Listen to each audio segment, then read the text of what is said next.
Hello बच्चा party, welcome back to the yet another session. और आज की क्लास में एक फ्रेश चैप्टर स्टार्ट करने वाले हैं जिसका नाम है प्रोबेबिलिटी। यस गाइस, प्रोबेबिलिटी इस चैप्टर का नाम है। और जैसे ही इस चैप्टर का नाम मैं लेता हूँ बच्चे डर जाते हैं, बच्चे सहम जाते हैं। प्रोबेबिलिटी पढ़ना है, ओ माय गॉड, ऐसे बोलते हैं बच्चे। क्यों बोलते हैं मुझे नहीं पता, पर मेरे लेक्चर्स देखने के बाद नहीं बोलोगे इस चीज की श्योरिटी मैं तुम लोगों को जरूर दे सकता हूँ। क्यों? क्योंकि अगर तुम लोगों को ऐसा लग रहा होगा प्रोबेबिलिटी टफ चैप्टर है तो तुम बहुत बड़ी गलत फहमी हो भाई साहब। प्रोबेबिलिटी पूरा चैप्टर ना किसी फॉर्मूले पे बेस्ड है, ना किसी चीज पे बेस्ड है। ये चैप्टर पूरा डेडिकेटेड है सिर्फ और सिर्फ कॉमन सेंस पे। और अगर तुम्हारा कॉमन सेंस एट पार चलता है तो तुम ये चैप्टर कर चुके हो, बस तुम लोगों को क्वेश्चंस कराने हैं, यही बात बच जाती है। इसके अलावा तुम लोगों को एक बेसिक सा इंटरफेस याद रखना है, number of possible outcome upon number of total outcomes. एक बेसिक सा फॉर्मूला होता है प्रोबेबिलिटी का, डिस्कस करेंगे इसके ऊपर आगे। कुछ स्टैटिक डेफिनेशन तुम लोगों को याद रखनी है रिगार्डिंग इवेंट्स और ये सब चीजें। कुछ फॉर्मूले ऐसे जो सेट से रिलेटेड है पर यहां पर यूज होने वाले वो याद रखने हैं। इस चैप्टर के अंदर तुम लोगों को सेट्स का बहुत यूज आने वाला है, इसके अलावा मतलब सेट्स वाले क्वेश्चन के केस में। और परम्यूटेशन कॉम्बिनेशन का भी अच्छा खासा यूज आने वाला है। सबसे ज्यादा यूज पूरा पूरे चैप्टर का 80% पोर्शन डिपेंडेंट है कॉमन सेंस के ऊपर। बचा हुआ 10% जो है वो क्वेश्चन जो है स्टैटिक पोर्शन पे जाएगा, और बचा हुआ जो 10% होगा वो तुम्हारा पूरा पूरा निकल जाएगा एक बेसिक से फॉर्मूलेज में, और वो फॉर्मूला है बेस थ्योरम का। ठीक है, तो इतनी चीज हम लोगों को कवर करनी है प्रोबेबिलिटी के अंदर में।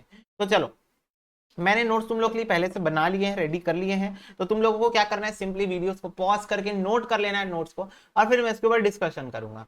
ठीक है, तो सबसे पहली चीज जो प्रोबेबिलिटी चैप्टर के अंदर आपको जानना जरूरी है वो है what do you mean bye a sample space. पहले मैं तुम लोगों को कुछ चीजों की मीनिंग बता दूं, क्योंकि मैं चैप्टर में इन वर्ड्स को फ्रीक्वेंटली यूज करूंगा। और अगर तुमको इस वर्ड्स का मीनिंग ही नहीं पता होगा तो तुम मेरे साथ कम्युनिकेट नहीं कर पाओगे। So that's why I am telling you the first thing which I'm going to use is sample space. So what do you mean by sample space? So it is defined as the set of all possible outcome. क्या हमने sets में भी ये पढ़ा था कि sample space क्या होता है? क्या होता है सैंपल स्पेस? एक भंडारा जिसकी आप प्रोबेबिलिटी निकालने वाले हो। इस पूरे भंडारे के अंदर जितने भी आइटम है उसको अपन सैंपल स्पेस बोलते हैं।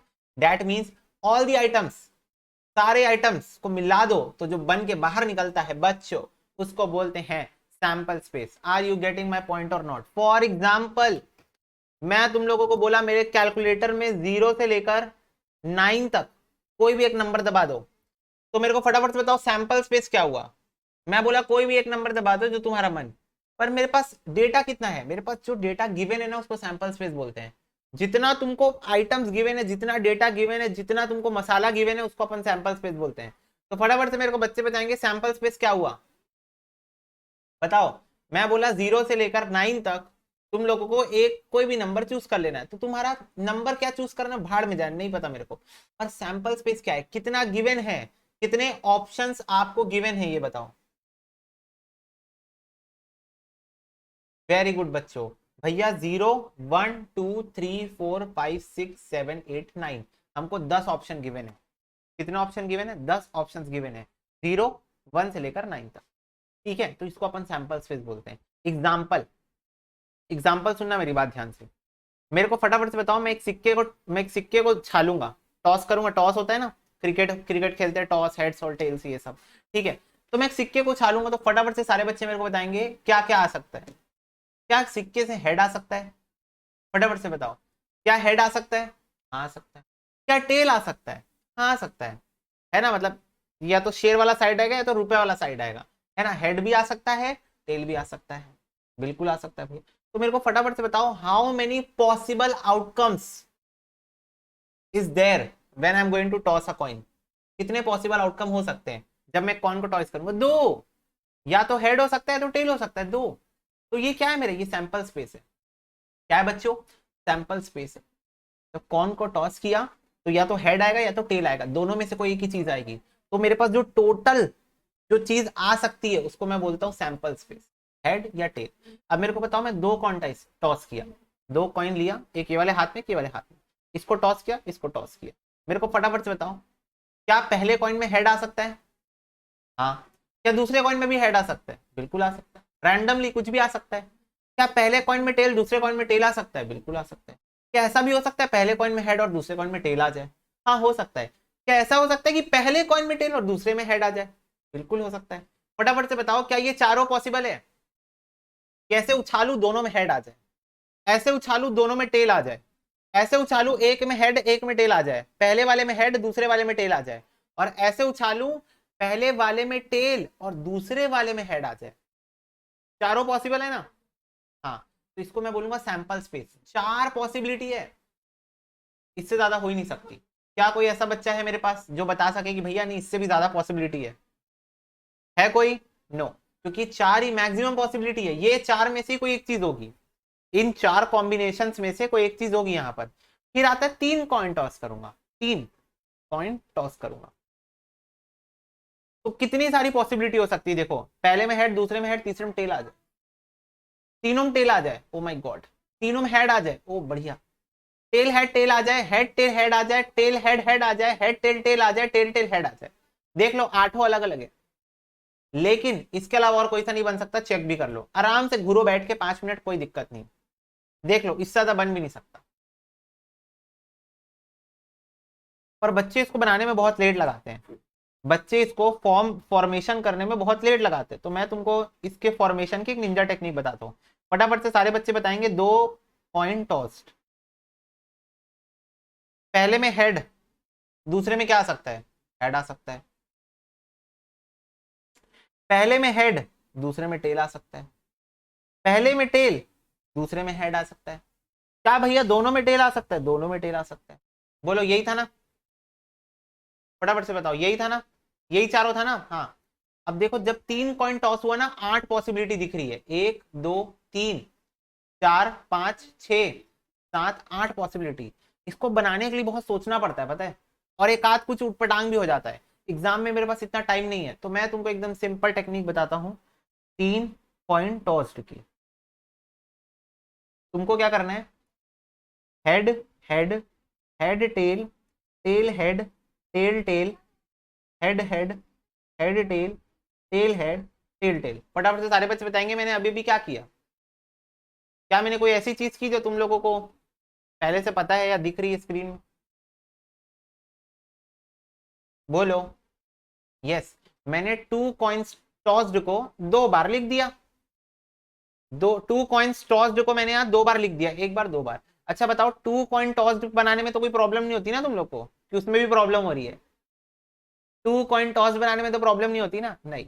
अब क्या करो तुम लोग, टू कॉइन टॉस को 2 बार लिखो, पहले वाले चारों में टेल लगा दो और दूसरे वाले चारों में हेड लगा दो। Oh my God, oh my God, क्या आपको दिख रहा है आठों अलग है?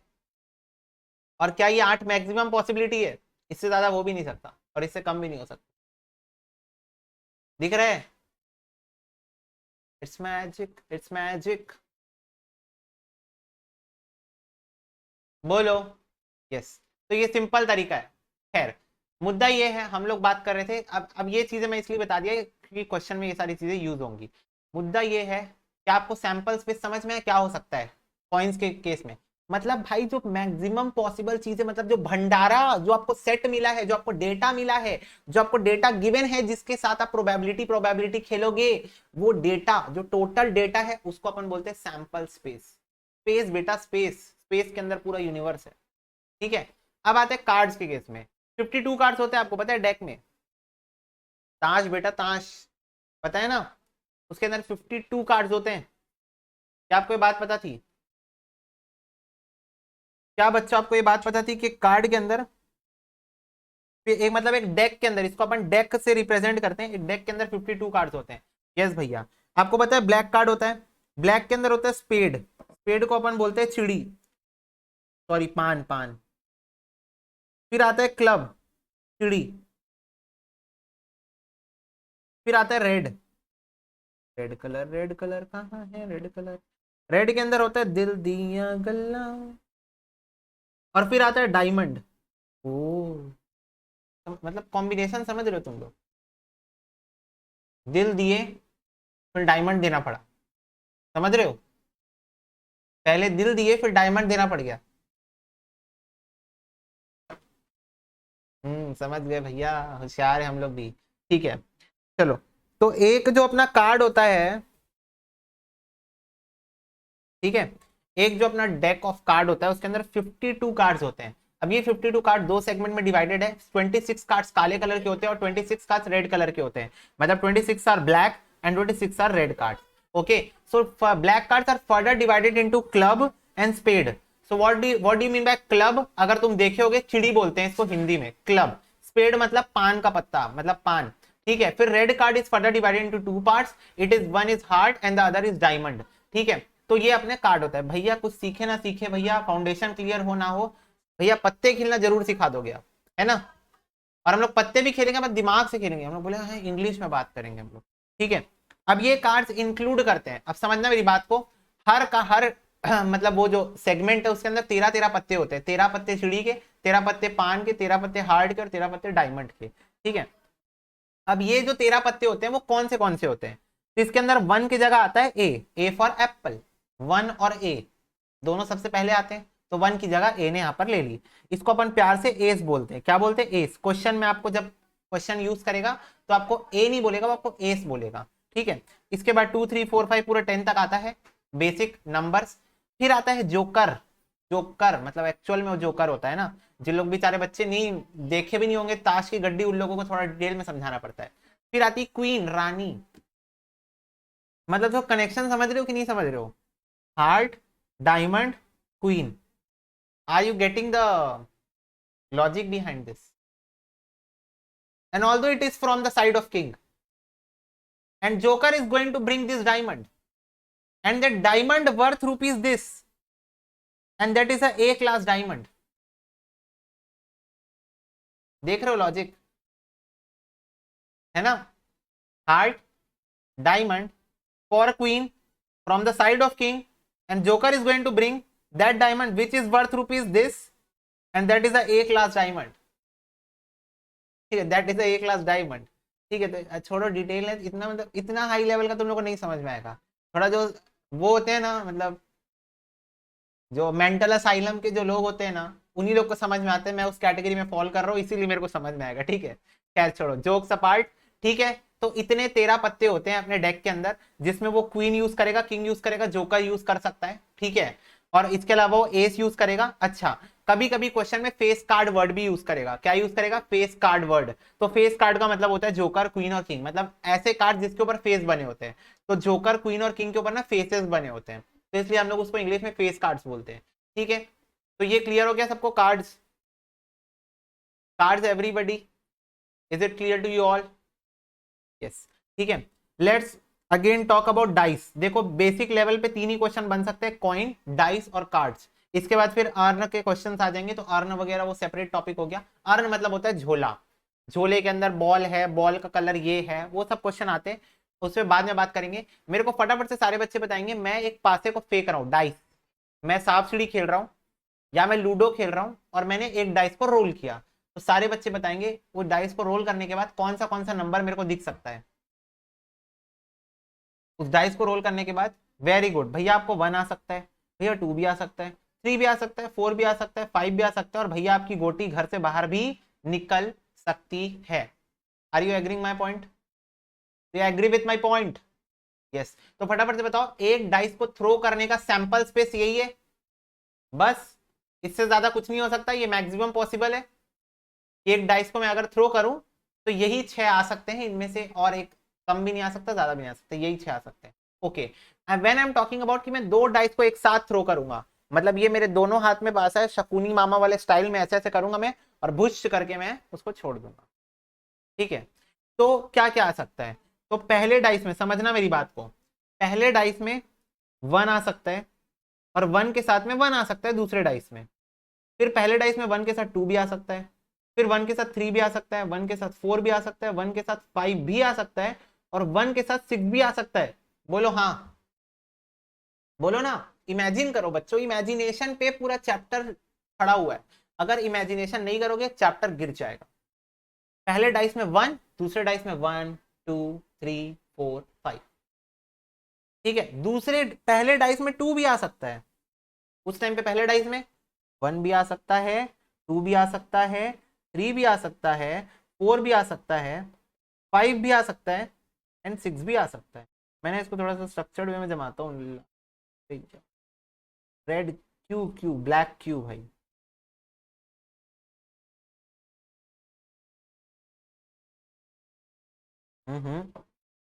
रुको, लेट मी डू दिस।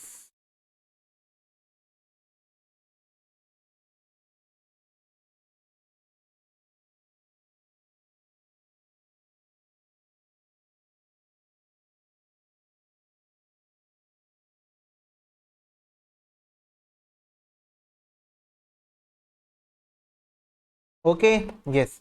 अब पहले डाइस में 3 आ सकता है, इसके साथ 1 2 3 4 5 और 6 आ सकता है। ओके, अब पहले डाइस में 4 आ सकता है, इसके साथ भी 1 2 3 4 5 6 कुछ भी आ सकता है। फिर पहले डाइस में 5 आ सकता है, 5 के साथ भी 1 2 3 4 5 6 कुछ भी आ सकता है, और फिर 6 भी आ सकता है।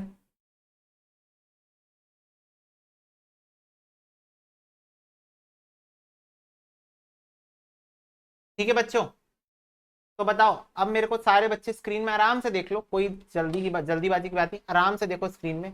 मेरे को बताओ, जब मैं 2 डाइस रोल करूंगा तो इससे ज्यादा आउटकम्स हो सकते हैं क्या, या इससे कम हो सकते हैं? खुद आराम से देख लो और इमेजिन करके बताओ मेरे को।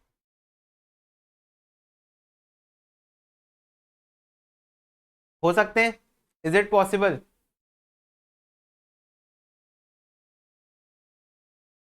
नो भैया, it's not, definitely it's not बच्चों, नहीं हो सकते। तो कृपया करके इसको भी लिख लो एक बार।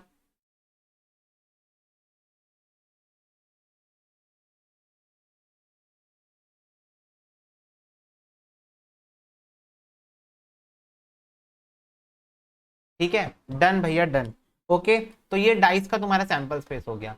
तो क्या आपको अब क्लियर है डेफिनेशन की what do mean bye sample space? मतलब सैंपल स्पेस के अंदर हम लोग ये कोशिश कर रहे होते हैं निकालने की कि टोटल आउटकम कितने हो सकते हैं, मतलब जो डेटा है कितना डेटा मेरे को गिवन है, बस बात खत्म। तो you should be crystal clear regarding coins, cards, dice, है ना। डाइस में 3 डाइस का थ्रो का क्वेश्चन नहीं बन सकता तुम्हारे ऊपर। नेक्स्ट फर्दर डेफिनेशंस के हम लोग ऊपर आते हैं, that is known as random experiment. तो what do mean by random? What do mean by random? Can we say unplanned? Random word का मतलब होता है अनप्लैंड, कोई भी चीज को बिना प्लानिंग के साथ करना, that is known as random. What do mean by experiment? Experiment मतलब भाई खुरापात करना, ठीक है, कुछ बाहर निकालना, कुछ एक्सपेरिमेंट करना, ठीक है।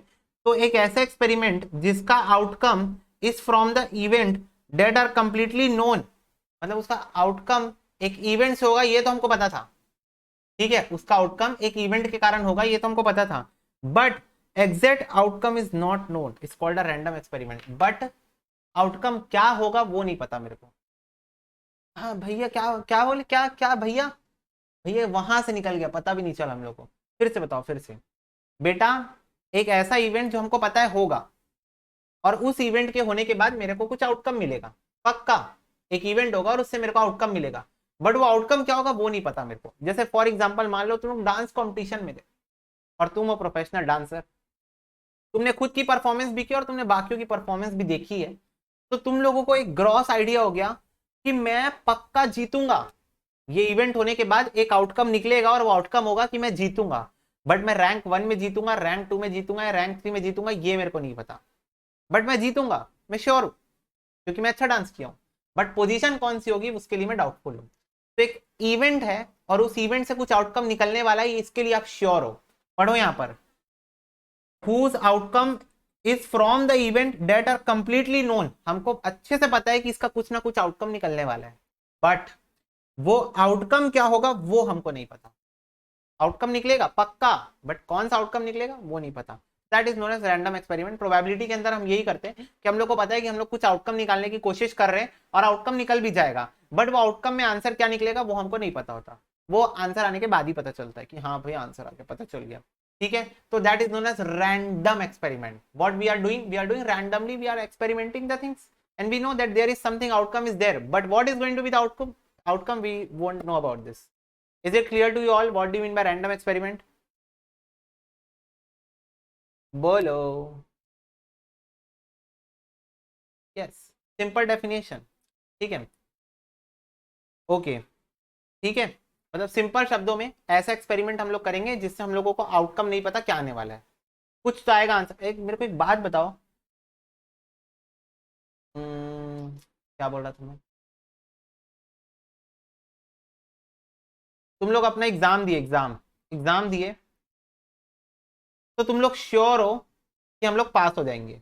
क्या हो, तुम लोग श्योर हो कि हम लोग पास हो जाओगे? तो एक इवेंट हुआ और उस इवेंट का आउटकम निकलने वाला है, ये तुमको पता है। बट तुमको ये पता है कि तुम्हारे मार्क्स कितने आएंगे? फटाफट से बताओ। या तुम्हारा कोई रैंक आएगा तो कौन सा रैंक आएगा, क्या ये तुमको पता है? तुम्हारा एग्जाम इतना अच्छा गया कि तुम श्योर हो गए कि मैं क्लियर तो कर जाऊंगा, बट किस रैंक के साथ क्लियर करूंगा, कितने मार्क्स के साथ क्लियर करूंगा, वो चीज मेरे को स्पेसिफिक नहीं है। तो that's what random experiment is all about. In case of probability, it is something different. We try to find out the outcome, but let's link this example. तो तुमको ये पता है कि कुछ तो भी आउटकम आएगा, बट वो आउटकम क्या होगा वो तुमको नहीं पता है। कुछ भी हो सकता है, कुछ भी हो सकता है, outcome is not known. so that is random experiment. चलो, exhaustive events.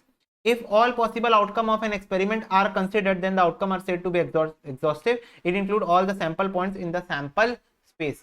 तो जब तुम जितने पॉसिबल आउटकम है सारे के सारे आ गए उस इवेंट के अंदर, तो उसको अपन बोलते हैं एग्जॉस्टिव इवेंट।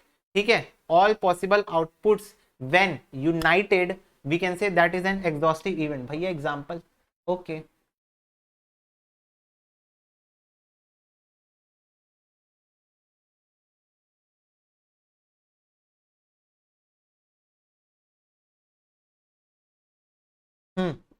सुनो, एग्जॉस्टिव इवेंट का एग्जांपल सुनना ध्यान से।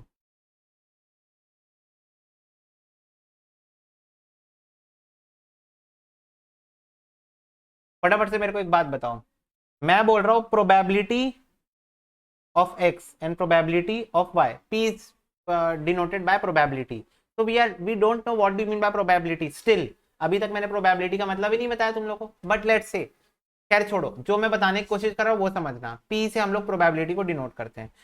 probability of x, I am saying कि probability है x की ग्रेटर देन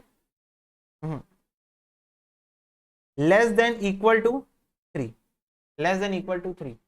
ठीक है, और प्रोबेबिलिटी ऑफ y है ग्रेटर देन इक्वल टू 4। ठीक है, this is the probability I am saying कि प्रोबेबिलिटी ऑफ x मतलब what is the probability that x will occur is less than equal to 6, मतलब x की value जो है वो लेस देन इक्वल टू 6 पे आ जाएगी प्रोबेबिलिटी, और प्रोबेबिलिटी ऑफ y होगा ग्रेटर देन इक्वल टू 4। मतलब एक इवेंट है, एक इवेंट है, ठीक है, प्रोबेबिलिटी भी हटा दो, लिख दो इवेंट है, एक x इवेंट है और एक y इवेंट है, और उसके आने की प्रोबेबिलिटी क्या है, that x is going to be less than equal to 3। कुछ मत सोचो, प्रोबेबिलिटी का मैं डेफिनेशन नहीं बताया हूं, नहीं पता मेरे को प्रोबेबिलिटी क्या होता है, बात खत्म। मेरे को ही नहीं पता प्रोबेबिलिटी क्या होता है, तुम लोग तो दूर का छोड़ो। ठीक है, मैं सिंपल बोल रहा हूं, x एक इवेंट है और वो इवेंट है लेस देन इक्वल टू 3, और y एक इवेंट है जो कि ग्रेटर देन इक्वल टू 4 है। तो मेरे को सारे बच्चे बताएंगे जब मैं x एंड y दोनों को लूंगा तो आंसर क्या बनेगा, जल्दी बोलो। सेट क्या बनेगा जब मैं x और y दोनों को ले लूंगा? ये सैंपल स्पेस है, इसके बाहर का आइटम नहीं ले सकते अपन, सैंपल स्पेस के अंदर में बात करनी है। तो फटाफट से बताओ, x और y दोनों को साथ में लूंगा तो क्या सेट बनेगा?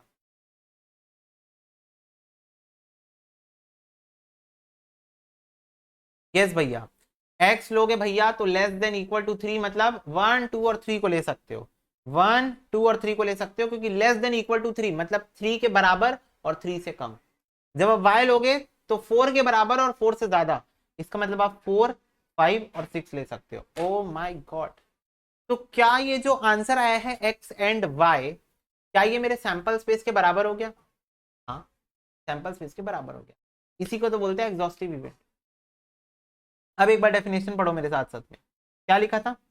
इफ ऑल पॉसिबल आउटकम मतलब sample space, all possible outcome मतलब sample space of experiment are considered, जब ऑल पॉसिबल आउटकम्स को हमने कंसिडर कर लिया हो तो उस आउटकम को हम बोलते हैं एग्जॉस्टिव। मतलब किसी भी तरीके से जब आप आंसर निकाल रहे हो और आपका answer as it is sample space के बराबर आ जा रहा है, तो आप उसको बोल सकते हो कि एग्जॉस्टिव इवेंट है। It includes all the sample points in the sample space. क्या बोल रहा है, इसके अंदर सारे सैंपल पॉइंट्स होंगे जो कि सैंपल स्पेस के अंदर है। ये वाला एग्जांपल लिख के रखो अपनी कॉपी पे। आई बच्चों बात समझ में? हाँ भैया एक बार और करा दो भैया, लेकिन मजा आ जाएगा। एक बार और अगर आप बता दिए ना तो मतलब क्या ही बोलूं मैं। ठीक है एक बार और बताते हैं। What do mean bye exhaustive event? कि जब तुम्हारा कोई ऐसा इवेंट होगा कि तुम्हारा आंसर सैंपल स्पेस के एकदम बराबर आ जाए। मतलब मान लो ये सैंपल स्पेस है और ये तुम्हारा उस इवेंट का आंसर है, तो अगर ये दोनों एज इट इज बराबर आ जाए, मतलब तुम्हारे आंसर के अंदर पूरा पूरा क्वेश्चन ही आ जाए, पूरा सैंपल स्पेस ही आ जाए, उसको अपन एग्जॉस्टिव इवेंट बोलते हैं। जैसे एग्जांपल मैंने क्या लिया था कि मैं x एक इवेंट ले रहा हूं जो कि लेस देन इक्वल टू 3 है, और y एक इवेंट ले रहा हूं जो कि ग्रेटर देन इक्वल टू 4 है। तो x के अंदर क्या क्या आ जाएगा, फटाफट से बताओ। सैंपल स्पेस को देखो और x के अंदर क्या क्या आ जाएगा, 1 2 और 3 आ जाएगा। लेस देन इक्वल टू 3 है ना, तो 1 2 और 3 आ जाएगा। और y के अंदर क्या आ जाएगा, 4 5 और 6 आ जाएगा। तो अगर मैं ये दोनों को मिला के एक इवेंट बनाऊं, x एंड y एक इवेंट बनाऊं, तो इसका आंसर हो जाएगा 1 2 3 4 5 6। और क्या ये answer as it is sample space के बराबर है? हाँ। तो क्या मैं बोल सकता हूँ कि एग्जॉस्टिव इवेंट है? यस। तो आपको क्वेश्चन से एक क्वेश्चन पूछना है। क्या पूछना है कि क्या आप जो आंसर लाने वाले हो वो सैंपल स्पेस के एकदम बराबर आ रहे हैं? अगर हाँ तो आप एग्जॉस्टिव इवेंट हो, और अगर ना तो आप एग्जॉस्टिव इवेंट नहीं हो। Are you getting my point? Easy है, फटाफट से बताओ। एक लाइन पढ़ लो बच्चों, एक लाइन पढ़ लो, आंसर मिल जाएगा। Exhaustive event includes all the sample points in the sample space. मतलब सैंपल स्पेस के अंदर जितने आइटम है वो सारे आइटम इसके अंदर होंगे, तो एग्जॉस्टिव इवेंट होगा। बात खत्म। चलो, mutually exclusive event. Two events are mutually exclusive और डिसजॉइंट। मतलब म्यूचुअली एक्सक्लूसिव और डिसजॉइंट, वैसे डिसजॉइंट की डेफिनेशन तो पढ़ चुके हो ना सेट्स में, वही है सेम है यहाँ पर भी। If they can not both occur at the same time. इसका मतलब दो इवेंट्स को आप तब म्यूचुअली एक्सक्लूसिव, देखो एक्सक्लूसिव नाम से आंसर पता चल जाएगा, म्यूचुअली एक्सक्लूसिव। तो दो इवेंट्स को आप तब म्यूचुअली एक्सक्लूसिव बोल सकते हो जब वो दो इवेंट साथ में कभी नहीं आएंगे। ठीक है, वो दो इवेंट साथ में नेवर, कभी नहीं, नॉट एट ऑल। मेरे को एक बात बताओ, तुम और तुम्हारी वाली ऑब्लिक वाला, समझ जाओ तुम लोग, है ना, तुम्हारी स्वीट मेमोरीज स्कूल टाइम की या कॉलेज टाइम की। तुम ऐसा बोलते हो भाई वो आएगी तो मैं नहीं आऊंगा, या फिर भाई वो आएगा तो मैं नहीं आ रही, है ना, बोलते हो। जिसके साथ हुआ होगा वो रिलेट कर पा रहे होंगे, जिसके साथ नहीं हुआ है कोई बात नहीं। ठीक है, पर जिसके साथ, अपने दोस्तों का एग्जाम्पल ले लो, जो बच्चों के साथ नहीं हुआ, अपने दोस्तों का एग्जाम्पल ले लो। ऐसे तुम बोलते थे नहीं बोलते थे, अरे भाई चल ना यार मजा आएगा, नहीं वो आएगी तो मैं नहीं आ रहा हूँ। अरे भाई बहन चल ना यार, तू कितना मजा हम लोग इंजॉय करेंगे, तू उसको मत देखना, नहीं वो आएगा तो मैं नहीं आऊंगी, ईगो, वो आएगा मैं नहीं आने वाली। तो मेरे को फटाफट से बताओ, क्या आप दोनों म्यूचुअली एक्सक्लूसिव इवेंट हो गए? साथ में आने के लिए तैयार ही नहीं है। क्या आप दोनों म्यूचुअली एक्सक्लूसिव हो गए? क्या आप लोग दोनों म्यूचुअली एक्सक्लूसिव हो गए? बताओ ना, बोलोगे? मतलब वर्ड भी छाट के बनाते हैं, देख रहे हो?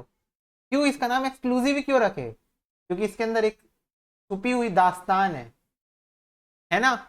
इसका नाम म्यूचुअली एक्सक्लूसिव क्यों रखे? क्योंकि इसके अंदर एक छुपी हुई दास्तान है, एक्सक्लूसिव। एक्स मतलब बेस डालो ना, जिस वजह से ये बनाया गया उसके ऊपर बेस डालो, एक्सक्लूसिव, है ना। तो ये म्यूचुअली एक्सक्लूसिव इवेंट होते हैं जब दो इवेंट साथ में कभी नहीं होंगे। जैसे मेरे को एक बात बताओ, मैं एक कॉइन को टॉस करूंगा, तो क्या ऐसा पॉसिबल है कि हेड और टेल एक साथ आ जाए? क्या ऐसा पॉसिबल है कि इंडिया पाकिस्तान एक साथ टॉस जीत जाए? बोलो, क्या ऐसा पॉसिबल है कि एक कॉइन को टॉस करूं, दोनों हेड टेल एक साथ आ जाए? मतलब एक ही कॉइन है उसमें हेड भी आ गया टेल भी आ गया, नहीं पॉसिबल है। तो ये म्यूचुअली एक्सक्लूसिव हो गए, क्योंकि दोनों साथ में कभी नहीं हो सकते, दोनों साथ में कभी नहीं हो सकते। ठीक है, फिर आते हैं हम लोग इंडिपेंडेंट इवेंट्स के ऊपर। तो the outcome of one event does not affect the outcome of the other. मतलब एक के आने से दूसरे के आने को कोई लेना देना नहीं है। मेरे को एक बात बताओ बच्चों, मैं इस हाथ से कॉइन को टॉस कर रहा हूं और इधर से एक डाइस को फेंक रहा हूं, क्या इधर कॉइन में हेड या टेल आने का डाइस में कोई नंबर आने से कोई रिश्ता है? फटाफट से बताओ। इधर हेड आ रहा है या टेल आ रहा है, कुछ भी आ रहा है, छोड़ो, क्या उसका डाइस से कोई लेना देना है? क्या ऐसा होता है क्या कि नहीं, अगर इधर हेड आया तो इधर पॉजिटिव नंबर आएगा और इधर टेल आया तो इधर नेगेटिव नंबर आएगा? ऐसा कुछ होता है? कोई लॉजिक, कोई सिस्टम, कोई रिलेशन है? कोई रिश्ता नहीं है। यस, कोई रिश्ता नहीं है। तो what we can say, this two are independent events. इसके होने से इसके होने को कोई फर्क ही नहीं पड़ता है, फर्क ही नहीं पैदा है। इसके होने से इसके होने का कोई लेना देना नहीं, कोई रिश्ता नहीं, कोई जानते नहीं हम एक दूसरे को, बाय बाय, है ना? तो उसको हम लोग बोलते हैं independent event. Dependent events, the outcome of one event affect the outcome of other. मेरे को एक बात बताओ, ताश की गड्डी मेरे पास, ताश की गड्डी, ठीक है क्या मेरे पास? मेरे पास ताश की गड्डी नहीं है, मैं ऊनो खेलता हूँ, मेरे पास ऊनो है, जिसके पूरे कार्ड्स वैसे गिर गए हैं मेरे टेबल में, क्लास के बाद में उठा लूंगा, ठीक है, मेरे पास ऊनो है। तो let's not assume this as Uno, let's assume this as ताश की गड्डी, ठीक है? ये ताश की गड्डी एज्यूम करो ना, ऊनो छोड़ो ना, यहाँ से हटाओ, मिटा दो, मिट गया, ऊनो नहीं है, ताश की गड्डी। और ये 52 कार्ड्स है, ये 52 कार्ड्स है। मेरे को एक बात बताओ, मैं बोला कि तुम लोग एक एक करके 4 कार्ड ड्रॉ करो, एक कार्ड ड्रॉ किए, ओके दिस इज 2। देखिए मैं बोला था ना, इमेजिनेशन पे दुनिया टिकी है। टू, ताश की गड्डी में 2 होता है कि नहीं होता है? फटाफट से बताओ, ताश की गड्डी में 2 होता है? हाँ, तो देखिए ताश की, देखिए हम लोग इमेजिन किया और ये ताश बन गया, समझ रहे? जादू देखो बच्चों, ऊनो है ये, पर हम लोग इमेजिन किए तो ये ताश की गड्डी बन गई। तो 2, इसको मैं साइड में रख दिया। अब मेरे को एक बात बताओ, कितने कार्ड्स बचे यहाँ पर मेरे इस हाथ में, कितने कार्ड्स बचे हुए हैं बताओ ना?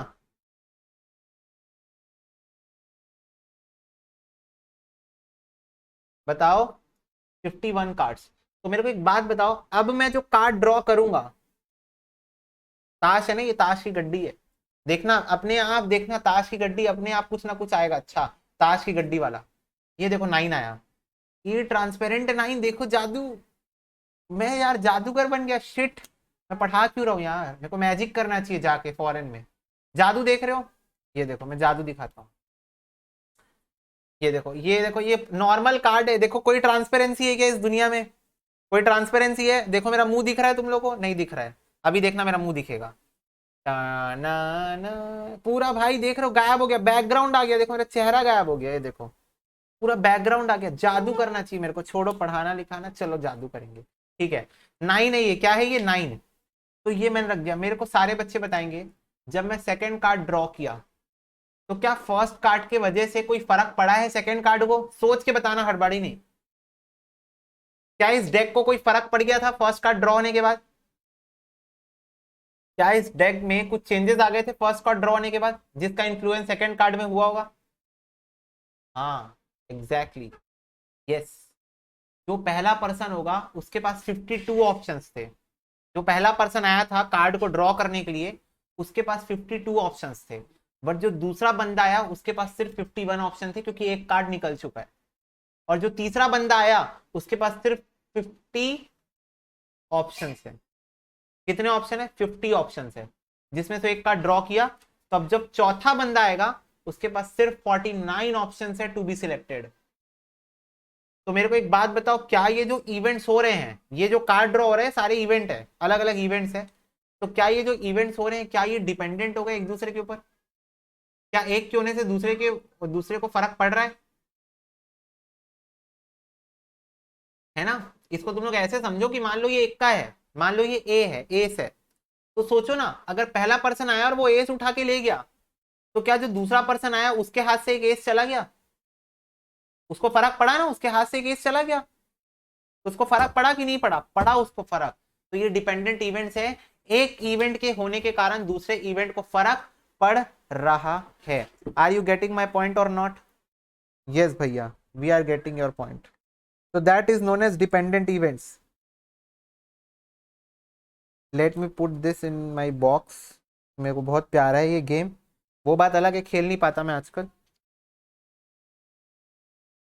ठीक है? Okay, so this is known as dependent event. The outcome one event affect the outcome of the other event.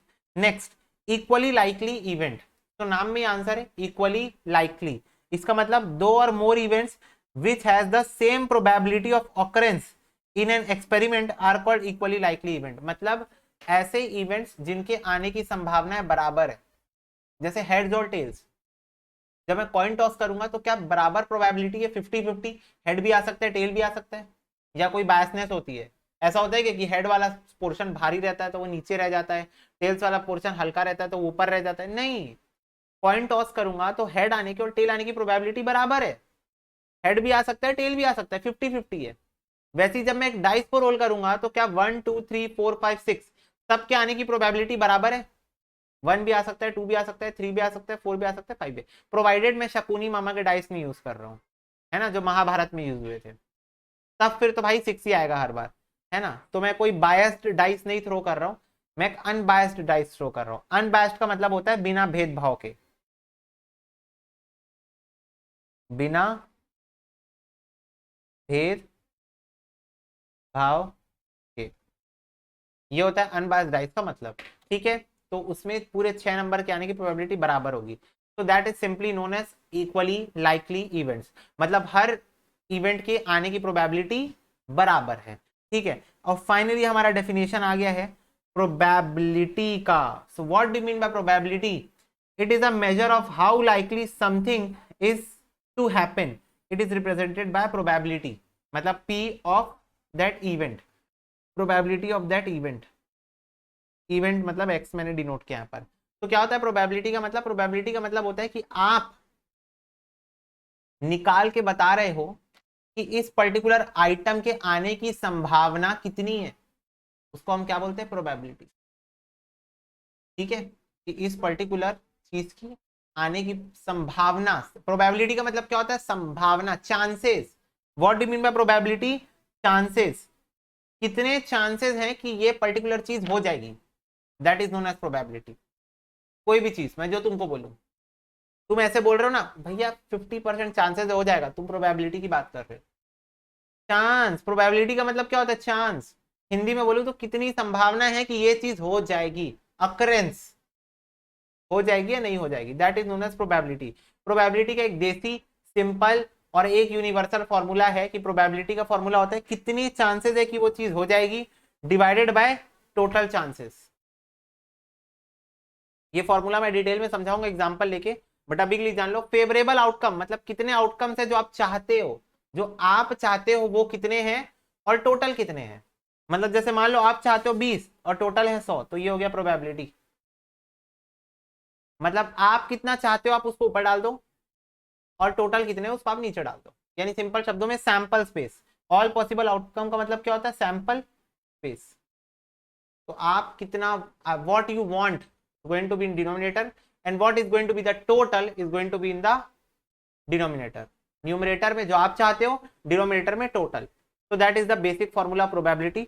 But ये फॉर्मूला तभी एप्लीकेबल होगा जब इवेंट जो है वो इक्वली लाइकली होंगे। इसके अलावा जब इवेंट्स होते हैं तो वहां पर डिफरेंट डिफरेंट कंडीशनल प्रोबेबिलिटी लगनी चालू हो जाती है, उसके ऊपर हम लोग आगे डिस्कशन करेंगे। बट एक जो बेसिक फॉर्मूला होता है वो यही होता है। एक बात हमेशा ध्यान में रखना, प्रोबेबिलिटी की जो टोटल वैल्यू होगी वो कभी भी 1 से ज्यादा नहीं होगी। मतलब आप जब सारी प्रोबेबिलिटीज को ऐड करोगे तो वो 1 के बराबर होगा, 1 से ज्यादा कभी नहीं होगा। Is it clear to you all? फटाफट से बताओ, क्या सबको सारी बातें समझ में आती है? यस भैया, हमें बात समझ में आती है। ओके।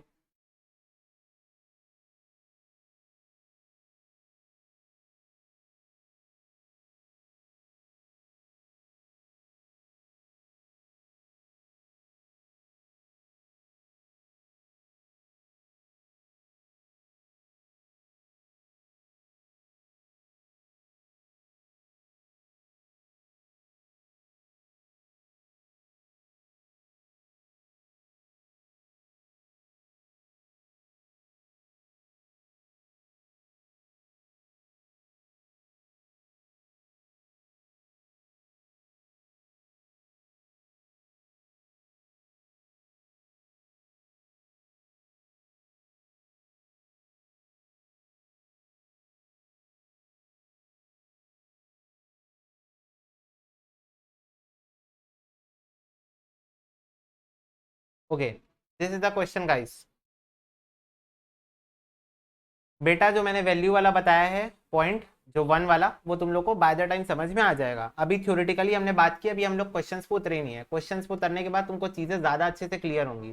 ठीक है, तो क्वेश्चन पढ़ो एक बार। बोल रहा है मैंने एक डाइस को थ्रो किया, तो क्या प्रोबेबिलिटी है कि जो आंसर होगा वो 4 होगा। तो मेरे को एक बात बताओ, सबसे पहले टोटल आउटकम्स कितने हो सकते हैं डाइस को थ्रो करने में। एक डाइस को मैं फेंका हूं तो उसमें कितने टोटल आउटकम कितने आ सकते हैं? 6 आ सकते हैं भैया। 1 आ सकता है, 2 आ सकता है, 3 आ सकता है, 4 आ सकता है, 5 आ सकता है, 6 आ सकता है। तो टोटल आउटकम्स कितने हो सकते हैं? नंबर ऑफ टोटल आउटकम्स कितने हो सकते हैं? 6। 6 आउटकम्स हो सकते हैं। 1 2 3 4 5 6। ठीक है, मैं चाहता हूं कि 4 आए। What is the probability that answer is going to be 4? तो मेरे को एक बात बताओ, what is the formula of probability? Probability of 1 निकाल रहा हूं ना मैं, 1। प्रोबेबिलिटी ऑफ 1, फर्स्ट क्वेश्चन का प्रोबेबिलिटी निकाल रहा हूं। Possible outcome upon total outcome, क्या है फॉर्मूला?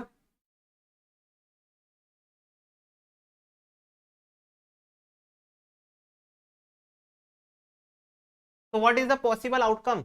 बताओ 4 कितने बार आ सकता है? एक बार अगर मैं डाइस को थ्रो करूंगा तो 4 कितने बार आ सकता है? एक ही बार आ सकता है भैया। 4 एक ही बार आ सकता है। मैं एक बार पासा फेंकूंगा तो 4 आने के चांसेस एक ही बार हो सकते हैं। तो पॉसिबल आउटकम कितना है? 1। और what is total outcome? Total outcome मतलब एक डाइस को फेंकने से टोटल आउटकम कितने हो सकते हैं? 6। Very good, 6। तो 1/6 is the probability that when I am going to throw a dice I am going to get a 4। Is it clear to you all?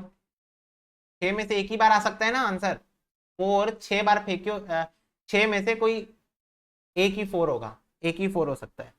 चलो, प्रोबेबिलिटी ऑफ 2 निकालेंगे। Number which is greater then 4। मेरे को बताओ यहां पर sample space में आपको 4 से बड़े कितने नंबर दिख रहे हैं टोटल? पॉसिबल आउटकम बताओ। 4 से बड़े कितने नंबर दिख रहे हैं आपको? 2 नंबर दिख रहे हैं, 5 और 6। 4 को इंक्लूड मत कर लेना। 5 और 6 दो नंबर दिख रहे हैं। तो पॉसिबल आउटकम कितना है? 2। और टोटल आउटकम 6, जो गया 1/3। Probability of 3, number less than 4। मेरे को सारे बच्चे बताएंगे 4 से कम कितने नंबर दिख रहे हैं आपको? 4 से कम भैया 1 2 और 3 दिख रहे हैं।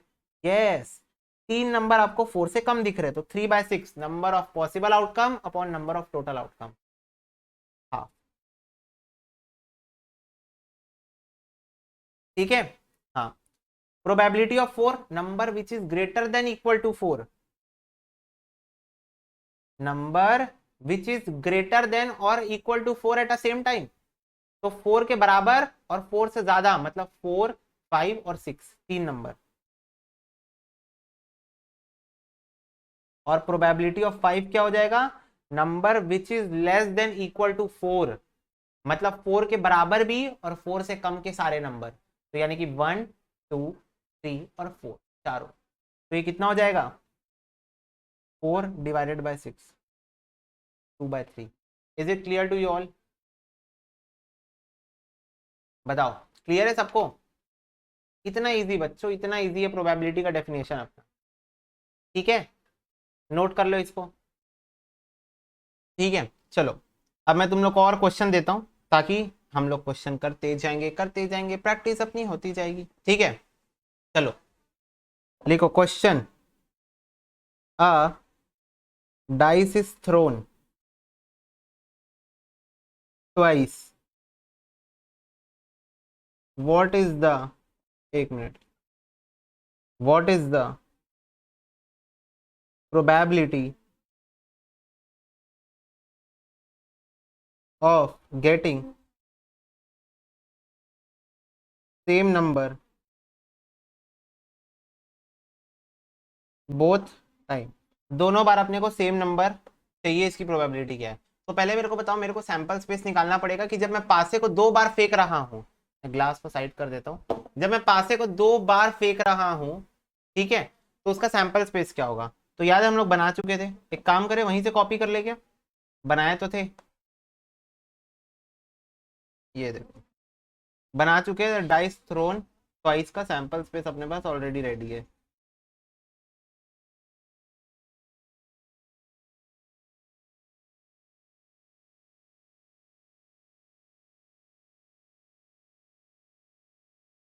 लो, ठीक है। तो अब बोल रहा है क्या प्रोबेबिलिटी है। प्रोबेबिलिटी का मतलब क्या होता है बच्चों, चांस, कितने बार ऐसा चांस मिलेगा, मौका मिलेगा कि जो दोनों नंबर होंगे डाइस में, मतलब ये वाला डाइस जो हमने थ्रो किया और ये वाला डाइस जो हमने थ्रो किया, दोनों साथ में थ्रो किया, तो दोनों डाइस में सेम नंबर आएंगे। तो देखो सेम नंबर मतलब ये देखो 1 1, 2 2, 3 3, 4 4, 5 5 और 6 6। बताओ 36 टोटल कितने हैं, टोटल कितने हैं फटाफट से बताओ, टोटल आउटकम्स कितने हैं। टोटल आउटकम 36 आउटकम्स है, ठीक है। बोलो बेटा, अ डाइस इज थ्रोन ट्वाइस बोला है, मतलब 2 बार डाइस को फेंकोगे आप, ठीक है। तो एक बार फेंके फिर दूसरे बार फेंके, तो दोनों बार सेम नंबर आया, उसकी प्रोबेबिलिटी बतानी है। तो बताओ डाइस तो अपने अपन ने 2 बार थ्रो किया ना, है ना, डाइस तो हमने 2 बार थ्रो किया, तो ये मेरा सैंपल स्पेस बना डाइस को 2 बार थ्रो करने का। अब इसमें बोला है दोनों बार सेम नंबर आएगी, उसकी प्रोबेबिलिटी बताओ। तो फटाफट से सारे बच्चे बताएंगे, 1 2 3 4 5 6, 6 बार ऐसा मौका आया, 6 बार ऐसी दास्तान आई, 6 बार ऐसा हमको इवेंट देखने को मिला जहां पर दोनों बार, मतलब मैंने जो डाइस को दोनों बार थ्रो किया नंबर सेम आ रहे थे। तो टोटल आउटकम मेरा 36 है, तो प्रोबेबिलिटी ऑफ दिस इवेंट हो जाएगा possible outcome upon total outcomes. तो this is going to be बच्चों 6 पॉसिबल आउटकम है और टोटल आउटकम है 36। 36 मेरा सैंपल स्पेस है, तो ये आ गया 1/6। बोलो are you getting my point.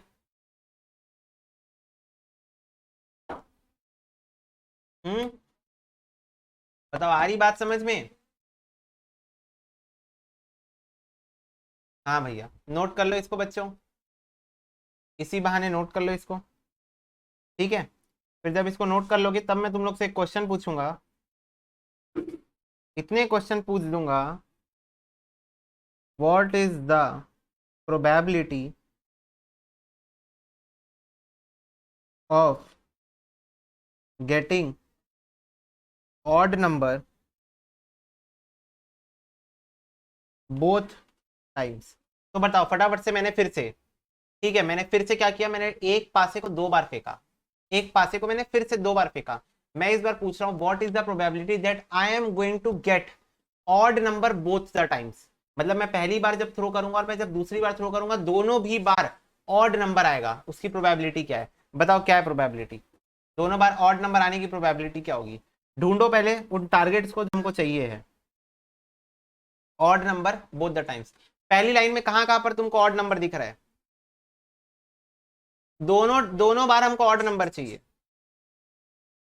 2 4 6 तो हटा दो, जितने भी 2 4 6 वाले नंबर है वो हटा दो क्योंकि वो इवन नंबर है। अच्छा ऑड नंबर इवन नंबर क्या होता है ये बताओ तो, what do mean bye odd number.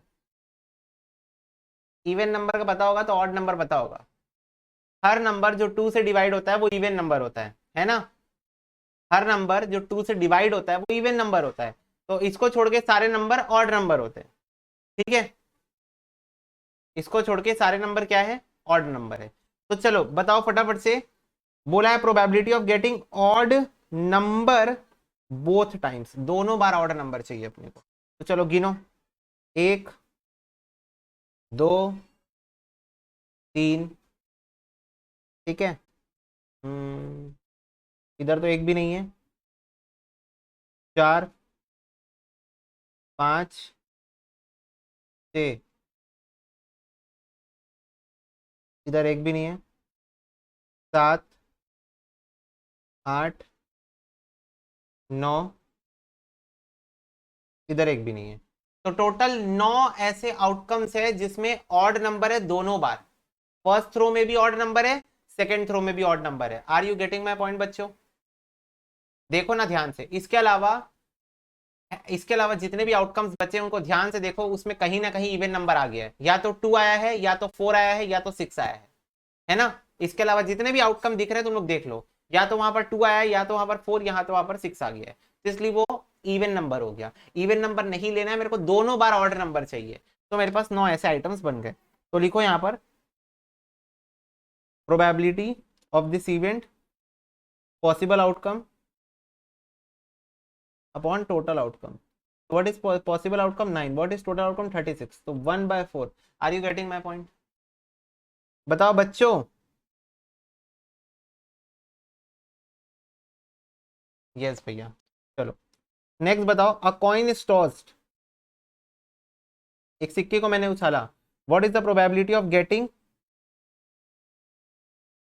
N head और what is the probability of getting an tail? चलो तो मैंने एक सिक्के को उछाला. मैंने क्या किया? मैंने एक सिक्के को उछाला. तो बच्चों बताओ क्या प्रोबेबिलिटी है कि हेड आएगा या क्या प्रोबेबिलिटी है सेकंड क्वेश्चन टेल आएगा? तो पहले प्रोबेबिलिटी ऑफ 1 निकालते हैं. तो मेरे को फटाफट से बताओ, मैं एक सिक्के को उछालूंगा तो कितने मैक्सिमम पॉसिबल कितना आउटकम हो सकता है? सैंपल स्पेस बताओ. टोटल आउटकम बताओ. टोटल आउटकम दो ही हो सकते हैं, या तो हेड आएगा या तो टेल आएगा. बात खत्म. एक सिक्के को जब मैं एक ही बार उछालूंगा तो या तो हेड आएगा या तो टेल आएगा. तो दो पॉसिबल आउटकम हो सकते हैं. Total possible outcome.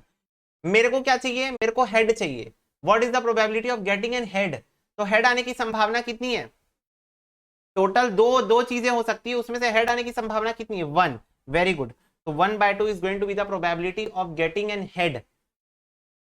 Possible outcome upon total outcome. What is the probability of 2? Again 1/2, क्योंकि टेल आने की प्रोबेबिलिटी भी उतनी 50-50 है ना. हेड भी आ सकता है, टेल भी आ सकता है. 50-50 है. आ रही बात समझ में? हाँ भैया. चलो इसको लिख लेना.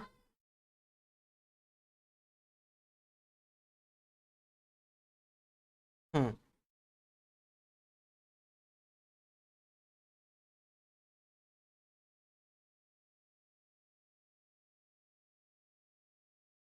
2 coin tossed. What is the probability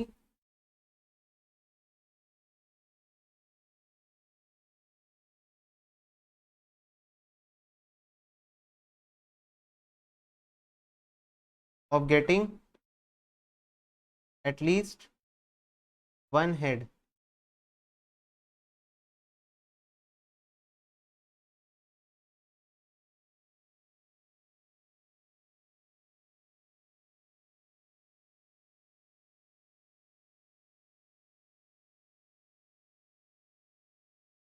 लो बच्चों, ये दो सिचुएशन है.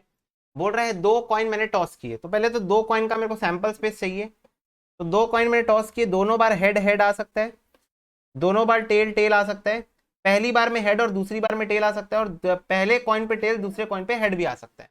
तो मेरे को फटाफट से बताओ, जब मैं दो कॉइन को टॉस करूंगा तो इससे ज्यादा कोई पॉसिबिलिटी हो सकती है क्या?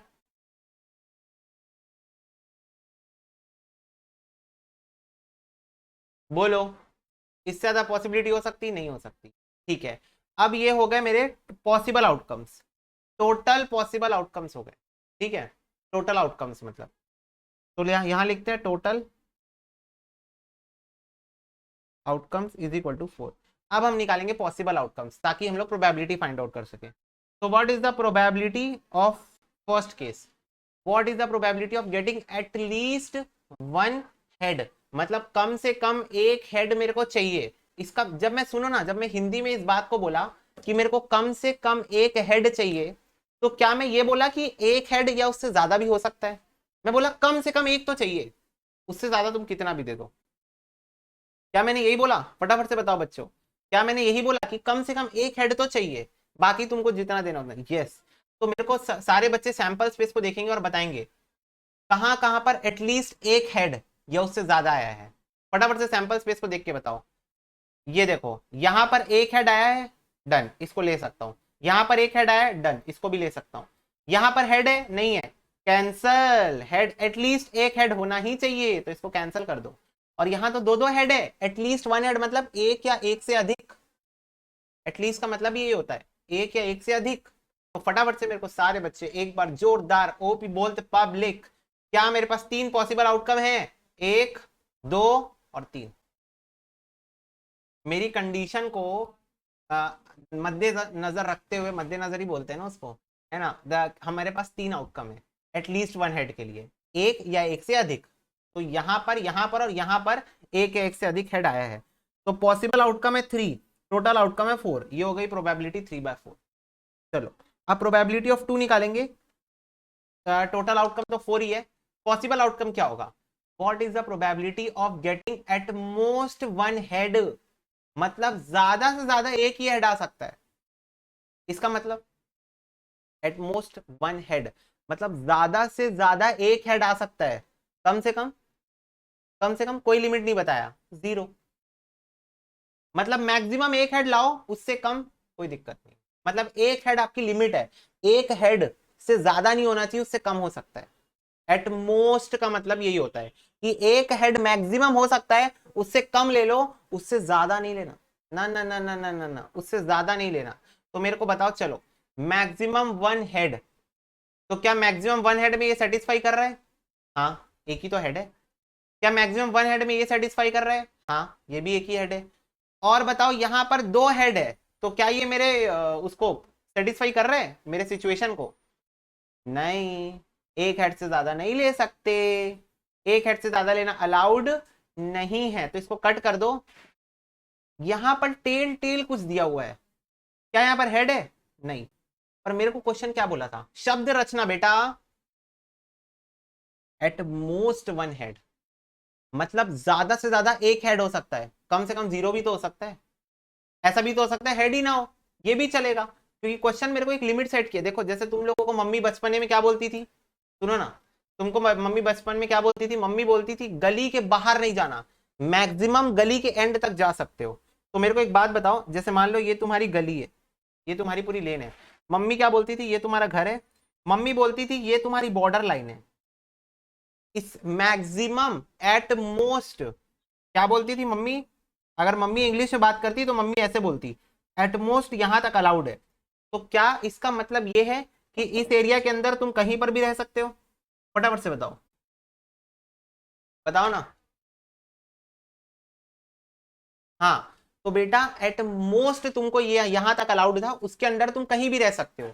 तो वैसे ही यहां क्वेश्चन बोला है एट मोस्ट वन हेड, मतलब वन हेड से कम तुम जीरो हेड भी रख सकते हो। आरी बात, नेगेटिव में तो जाएगा ही नहीं, नेगेटिव में तो जाएगा नहीं, तुम जीरो या वन रख सकते हो। एट मोस्ट का मतलब ही यही है, it may be zero head और it may be one head, it is not going to be more than that. ठीक है, और नेगेटिव में तो हो ही नहीं सकता। तो इसीलिए,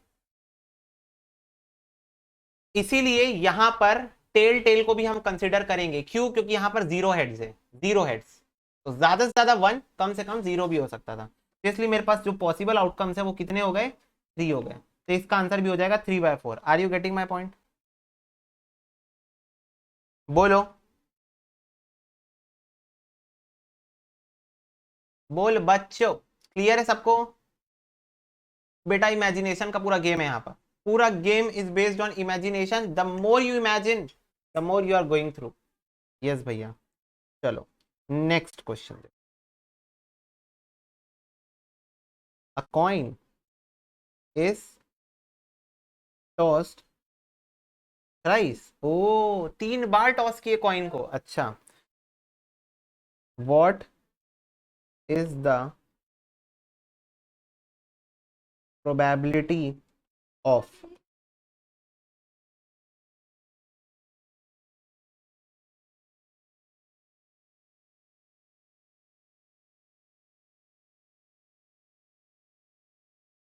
what is the probability of getting two heads, at least one tail, all three tails,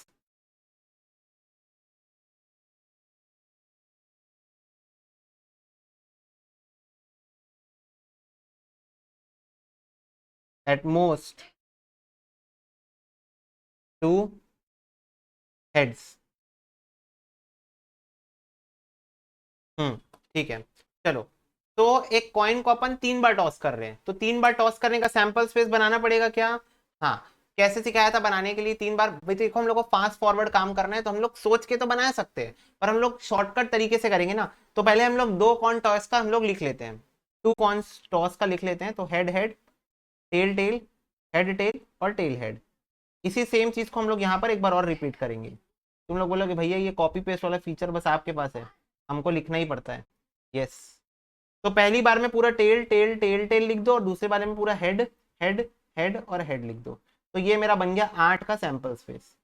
ठीक है, एक कॉइन जब 3 बार टॉस होगा तो इतने मैक्सिमम पॉसिबल सैंपल स्पेस बन सकते हैं। सैंपल स्पेस कितना है 8, मतलब टोटल आउटकम्स कितने हैं मेरे पास 8 है। ठीक है, तो मैं लिख देता हूं टोटल आउटकम्स 8 है मेरे पास। ठीक है बच्चों, अब एक एक करके अपन चारों की प्रोबेबिलिटी निकालेंगे। Probability 1, what is the probability of getting 2 heads. चलो अब सैंपल स्पेस को देख के मेरे को बताओ क्या प्रोबेबिलिटी है कि मेरे को 2 हेड्स मिलेंगे।